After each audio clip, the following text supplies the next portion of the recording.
Welcome to four sides TV. తూర్పు మధ్య బంగాళాఖాతంలో ఏర్పడిన తీవ్ర వాయుగుండం మరికొద్ది గంటల్లో తుఫానుగా మారే అవకాశం ఉందని వాతావరణ శాఖ తెలిపింది. ఇది ఆదివారం రాత్రికి తీవ్ర తుఫానుగా బంగ్లాదేశ్, వెస్ట్ బెంగాల్ మధ్య తీరం దాటనుందని వెల్లడించింది.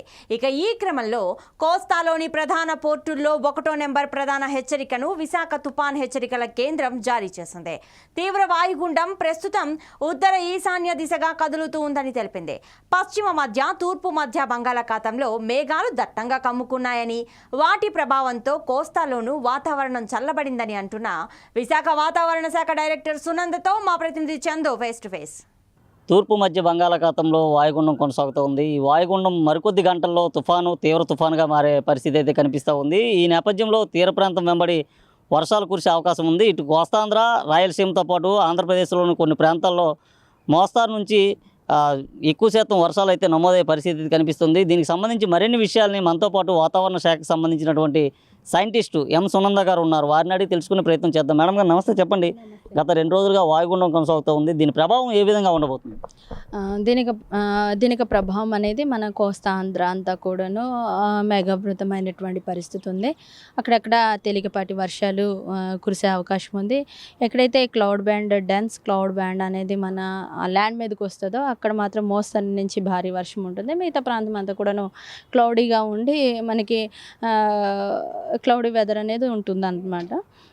అయితే ఇది ప్రస్తుతం తీవ్ర వాయుగుండంగా కదులుతుంది. రానున్న మరికొన్ని గంటల్లో మరింత తీవ్రత పెరిగి తుఫానుగా, తర్వాత రేపటికి మరింత తీవ్రత పెరిగి తీవ్ర తుఫానుగా కూడా మారే అవకాశం అయితే ఉంది. ప్రస్తుతం ఉత్తర దిశగా కదులుతూ ఉంది. మధ్య బంగాళాఖాతం నుంచి ఉత్తర బంగాళాఖాతంలోనికి ప్రవేశించే అవకాశం ఉంది. ఇప్పుడైతే క్లౌడ్ బ్యాండ్ అంతా కూడాను మన పశ్చిమ మధ్య బంగాళాఖాతం అలాగే తూర్పు మధ్య బంగాళాఖాతంలో కేంద్రీకృతం అవుతుంది. రానున్న మరికొన్ని గంటల్లో తుఫానుగా మారి పైకి వెళ్ళే కొద్దీ, అంటే ఉత్తర దిశగా కదిలే కొద్దీ కూడాను ఈ బ్యాండ్స్ అన్నీ కూడాను పైకి మూవ్ అవుతాయి. అప్పుడు ఈవెన్ మనకి క్లౌడీగా కూడా ఉండదు. ప్రస్తుతం ఈ వాయుగుండం ఏ ప్రాంతంలో ఉంది మేడం? మరో కొన్ని గంటల్లో అంటే ఇది తుఫానుగా మారుతుంది, తీవ్ర తుఫానుగా మారుతుంది అంటున్నారు. అసలు వాస్తవంగా వాయుగుండం అంటే ఏంటి? తుఫాను, తీవ్ర తుఫాను, పెను తుఫాను, దీన్ని ఏ విధంగా గుర్తిస్తారు? అంటే అక్కడ ప్రివైల్ అయ్యే విండ్స్ అనేవి కీలకమైనవి. విండ్ యొక్క స్పీడ్ని బట్టే ఒక సిస్టమ్ యొక్క ఇంటెన్సిటీ అనేది తగ్గుతుంది, అలాగే అంచనా వేయడం జరుగుతుంది. అలాగే సెంట్రల్ ప్రెషర్ అనమాట, సెంట్రల్లో లో ప్రెషర్ ఎంతవరకు పడుతుంది దాన్ని బట్టి అంచనాలు వేయడం జరుగుతుంది. అలాగే సీలో ఎలాంటి క్లౌడ్స్ అనేవి ప్రివైల్ అవుతున్నాయి అరౌండ్ ద సిస్టమ్ సెంటర్, వీటి మీద ఇక సిస్టమ్ బలపడిందా లేదా అనేది అంచనాలు వేస్తూ ఉంటారు. సో దాన్ని బట్టే ప్రస్తుతం ఇవన్నీ కూడాను సిస్టమ్ చుట్టూ కూడా ప్రస్తుతం 50 నుండి 60, అత్యధికంగా 70 కిలోమీటర్ల వేగంతో గాలులు వీస్తున్న పరిస్థితి ఉంది. ఇంకా తుఫాన్ అయ్యే కొద్దీ కూడా ఇంకా వేగం పెరిగి అలాగే డెన్స్ క్లౌడ్ మాస్ అంతా కూడా సిస్టమ్ చుట్టూ ఆర్గనైజ్ అవుతూ ఉంటుంది. ఇంకా తీవ్ర వాయుగుండంగా పెరిగే కొద్దీ కూడాను ఇంకా డెన్స్ క్లౌడ్ మాస్ అంతా కూడా దాని చుట్టూ విస్తరిస్తూ ఉంటాయి.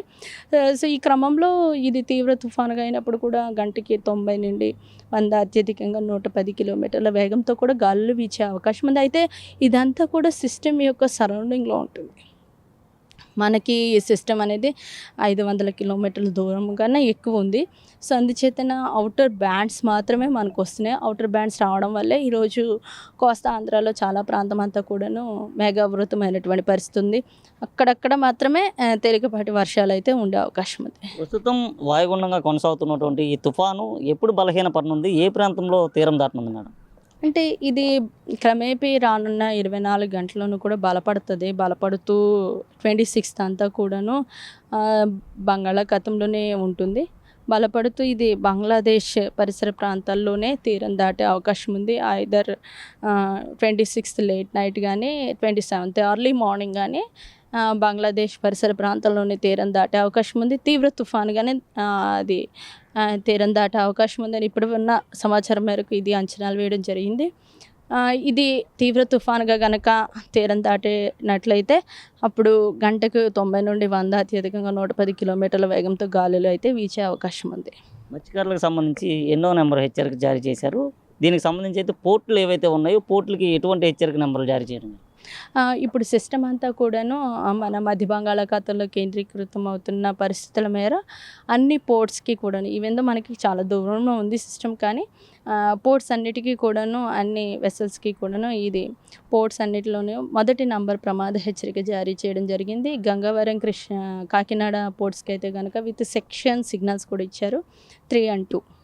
ఈ సెక్షన్ సిగ్నల్స్ అనేవి మరి కొనసాగుతున్నాయి. మళ్ళీ సిస్టమ్ పొజిషన్ కనుక మారినట్లయితే మరి లేటెస్ట్ది అప్డేట్ చేస్తాం. బంగాళాఖాతంలో జరుగుతున్నటువంటి వాయుగుండం కారణంగా ఏపీ రాష్ట్రానికి సంబంధించి కోస్తాంధ్ర, రాయలసీమలో ఏ ప్రాంతంలో ఎక్కువగా వర్షాలు నమోదయ్యే అవకాశం ఉంది? ఎంత మేరకు వర్షాలు నమోదు?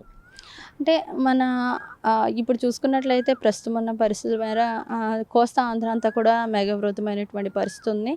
అక్కడక్కడ మాత్రమే తేలికపాటి వర్షం ఉంటుంది. ఎక్కడైతే డెన్స్ క్లౌడ్ మాస్ వస్తుందో అక్కడ మాత్రమే మోస్తరు నుంచి భారీ వర్షం ఉంటుంది. అయితే ఏ ప్రాంతాల్లో ఈ వర్షపాతం ఉంటుంది అనేది ప్రస్తుతం అయితే ఎక్కువ మనం రడార్స్ కానీ శాటిలైట్ కానీ మానిటర్ చేస్తున్నాము. ఎవ్రీ 3 hours మరి ప్రతి 3 గంటలకి కూడాను ఈ యొక్క అప్డేషన్స్ అనేవి చేస్తున్నాం. ఎక్కడ వితిన్ 3 గంటల్లో కూడాను ఎక్కడన్నా ఇలాంటి వర్ష సూచన ఉందంటే అవి టైం టు టైమ్ హెచ్చరికలు అయితే ఇస్తున్నాము. బాగా తీవ్రత దాని యొక్క సివియారిటీ ఉంది అంటే ఈవెన్ మొబైల్స్కి కూడా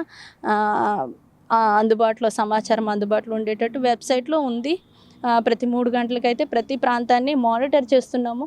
ఎక్కడ ఇలాంటి వాతావరణం ఉంటుందో అంటే రెయిన్ఫాల్ వచ్చే అవకాశం ఉంటుందో ఆ ప్రాంతాలని ముందుగానే గుర్తించి వార్నింగ్స్ అయితే ఇస్తున్నాం. రైట్. తూర్పు మధ్య బంగాళాఖాతంలో కొనసాగుతున్నటువంటి అల్పపీడనం కాస్త వాయుగుండం, తీవ్ర వాయుగుండంగా అయితే రూపం దాల్చిన పరిస్థితి చూసుకోవచ్చు. మరికొన్ని గంటల్లోనే తీవ్ర తుఫానుగా తీరం దాటే పరిస్థితి కనిపిస్తుంది. మే 26, 27 తేదీ కల్లా తీరం దాటే పరిస్థితి బంగ్లాదేశ్లో ఉన్నట్లుగా వాతావరణ శాఖ అధికారులు అయితే హెచ్చరికలు జారీ చేశారు. అయితే ఇటు ఆంధ్రప్రదేశ్కి సంబంధించినటువంటి కోస్తాంధ్ర, రాయలసీమ కొన్ని ప్రాంతాల్లో చిరుజల్లులతో కూడినటువంటి మోస్తారు వర్షాలు కురిసే అవకాశం ఉందన్నారు. అయితే దానికి సంబంధించినటువంటి వెబ్సైట్లో అయితే పూర్తిగా ప్రతి 3 గంటలకు ఒకసారి దాన్ని అప్డేట్ చేయడం జరుగుతుందంటూ కూడా చెప్పడం అయితే జరుగుతుంది. ఇది ప్రస్తుతం ఉన్నటువంటి వాతావరణ శాఖకు సంబంధించినటువంటి తాజా పరిస్థితి. వీడియో జర్నలిస్ట్ గణేష్తో చందు, 4 State TV, విశాఖ వాతావరణ కేంద్రం నుండి.